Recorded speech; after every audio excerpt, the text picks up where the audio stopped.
Here's some other great town names. Letitz. Welcome back, YouTube. This week brings us what seems to be the official beginning of the platform streaming wars, which is continuing to roll out more information about what they're doing with their platform, taking a few more losses, but making one decision that seems to give them a little bit of a win, all the while seeing YouTube make a move that's going to help them a little bit, and Kick also seeing some pretty promising stuff. So the losses with Twitch begin with more information being digested about their recent changes to all of what they're doing with their partners and affiliates, and basically anyone who streams on Twitch. They basically said you can't stream anywhere else right now. So what this means is that if you are streaming on Twitch, you can't stream to Facebook, you can't stream to Kick, you can't stream to YouTube, but you're still allowed to stream to places like Instagram and TikTok, the short form kind of content platforms that have live streaming, because they're not really viewed as a competition yet. But the really big news here is that that was always kind of there for affiliates and partners, but anyone now who streams on Twitch is not allowed to simulcast. So if you're not even making a red cent from Twitch, they don't want you streaming anywhere else. This is actually a very big problem. While Kick and YouTube are both actually letting everyone know that you should be simulcasting everywhere because they feel like it actually helps with your growth potential, Twitch doesn't want you to do any of this. Now, this is a really big deal because Twitch has actually been touting itself as the place to be for people growing communities and basically wanting you to make a living there. They've always wanted us to go out and, you know, grab people from other platforms and bring them over to Twitch so that they can spend their money there. Ergo, you know, making broadcaster money and making Twitch money. But now they don't want you doing that. So what exactly is the reasoning behind all this, Twitch? What the fuck are you even thinking? You want us to grow a community, you want people to get out there and get people from other places and bring them to the platform, but if you're not actually giving them a way to do that, what are you really expecting here? This has actually driven some streamers to just completely abandon Twitch. Mega streamer Ninja, a huge streamer in the space, to abandon Twitch completely. He's decided to move away and only do any kind of contracted work he has currently with Twitch. Before this, he, as a person who stepped away from being a partner and affiliate so that he could multi-stream everywhere else, he has actually decided to move away from that, and now he's streaming both to YouTube, Kick, and any other platform that he can, all the while abandoning Twitch. This is huge news because that removes a good 8,000 to 12,000 viewers that Ninja usually averages when he's doing his streams, not being on the platform while he's live. This is another reason why a couple of the competitors have actually seen a little bit of an uptick in their growth and people actually going to them as an alternative. As a possible result of Twitch announcing this and all the other stuff we covered in last week's video, they have actually made it easier for people to make money over there. They've actually reduced the requirements to monetize a channel by a pretty significant amount, and I can only imagine that they did this because they knew with all of these announcements coming out from Twitch that it was going to be a really good time to strike and try to draw some of the creators over to maybe focus a little bit more on YouTube. While YouTube made a more proactive move in trying to draw creators over to take away money from Twitch, Kick actually has seen a huge boost passively. With all the news that came out from all of this crazy announcement from Twitch with their monetized streamer agreement and not being able to simulcast and their ad stuff that came out recently as well, there have been close to 1 million new signups on Kick over the last week. This is a absolutely significant number. Mixer, when they tried to come out and compete with Twitch, never sniffed anything close to that in that short of a time. So you can see that people are really goddamn upset with all the decision making that Twitch has been making recently, and you can tell that the other platforms are actually benefiting from this. So, does this mean we are officially in the streaming platform wars? I don't know, but kind of seems like it from everything that's happening. And I think in regards to all of this, Twitch decided to do a little bit of damage control, and just over the last 24 hours, as of my recording of this, have announced their Twitch Partner Plus program. Now, this is one that we're going to take a little bit of a deeper dive into because it's going to affect a few people, and I know that there are going to be a lot of people out there who are incredibly confused by it.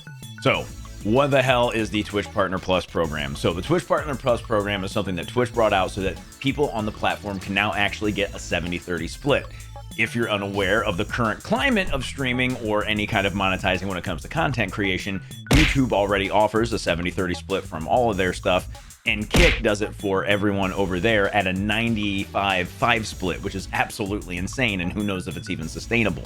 So the caveat to the Twitch Partner Plus program is that you are going to have to, over the course of 3 months, carry 350 paid subs. That's reoccurring subs. These do not include gifted subs. These do not include Twitch Prime subs, if you're familiar with Twitch Prime subs. These are actually people who are signed up with their credit card, committed to paying you over the course of time every month. They plan on initiating this program October 1st of this year, so that gives people the next few months to actually try and start making a drive towards this. If people are actually able to achieve this 350 subscriber reoccurring base, then all of their revenue, excluding Twitch Prime, will actually see the 70-30 split. Now, this is really big news because last year at this time, it really did seem like Twitch was getting away with this program. A lot of folks came out and said that this is crazy, we can't even get this anymore. They actually changed the rules for the people who are currently on this program, and that said that after $100,000, it's not going to apply to you anymore, and everyone thought that this thing was actually going the way of extinction. So with that news last year, most folks thought that it was actually going to completely go away. Even up until this point, it was a thing that you were very exclusive if you were a part of it. Over the course of time, if you got a certain amount of subs, which it was actually much harder to actually achieve this way back when. I will give Twitch credit on this one where it's only 350 paid reoccurring sub, because when this first came out, it was 500 reoccurring subs, or it included Twitch Prime, but they eventually dialed that one back and it was okay. Now you just need 500 reoccurring subs, and then maybe we'll talk about you getting a better split from us. So to speak about what it is currently like right now, it's not necessarily a bad thing, I suppose, because if you look at it, at least people actually have the option now.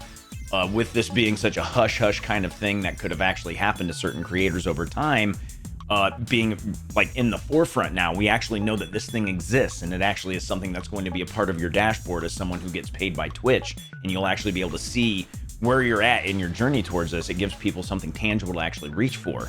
Now, that said, it's still bad because if you know anything about the current ecosystem of Twitch, there aren't really a whole lot of people who carry this many subs.